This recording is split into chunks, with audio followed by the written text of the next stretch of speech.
დღევანდელი მონიტორული პოლიტიკის კომიტეტის ხდომაზე მივიღეთ გადაწყვეტილება, რომ უცვლელად დაგვეტოვებინა პოლიტიკის განაკვეთი 8.25%-ის დონეზე. ჩვენთვის ძალიან მნიშვნელოვანია როგორც შიდა მაკროეკონომიკური ვითარება, ასევე გარე ფაქტორები. რაც შეეხება არსებულ მაკროეკონომიკურ მდგომარეობას, ის არის კვლავ ძალიან ჯანსაღი, გრძელდება საკმაოდ ძლიერი ეკონომიკური ზრდა, მაგრამ იმის გათვალისწინებით, რომ ეს ზრდა ძირითადად გამოწვეულია მაღალპროდუქტიული დარგების განვითარებით, ის არ ქმნის დამატებით ინფლაციურ წნეხებს.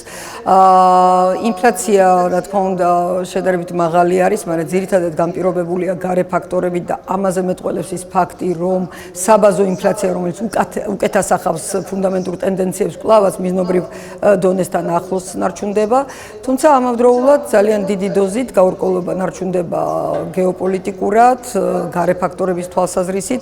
მიმდინარეობს კვლავაც რუსეთ-უკრაინის ომი, ასევე გაურკვევლობა ნარჩუნდება ორმუზის სრუტის გადაკეთებასთან დაკავშირებით და ახლო აღმოსავლეთის კონფლიქტთან დაკავშირებით. კვლავაც შეფერხებით მუშაობს ნავთობის სოფლიო ბაზარზე მიწოდების არხები. შესაბამისად, მაღალი მერყეობით ხასიათდება ნავთობპროდუქტების ბაზარი და ეს დიდ წნეხს, ძირითადად ენერგომატარებლების ბაზრები წნეხს ახდენს ჩვენს ეკონომიკაზე. ჩვენი ცენტრალური სცენარით წლის მეორე ნახევრიდან ინფლაციური პროცესები დაიწყებენ დაღმასვლას და წლის ინფლაცია 5.2%-ის დონეზე არის ნავარაუდები ჩვენი მხრიდან. ჩვენ უკვე ველოდებით გარკვეულ ნორმალიზებას, თუმცა ვინარჩუნებთ საკმაოდ ფრთხილ მიდგომას და მზადყოფნას ვაცხადებთ საჭიროების შემთხვევაში ყველა ჩვენ ხელთ არსებული ბერკეტი გამოვიყენოთ იმისთვის, რომ ფასების სტაბილურობა შევინარჩუნოთ და მკაცრი პოლიტიკას ჯერჯერობით ვინარჩუნებთ.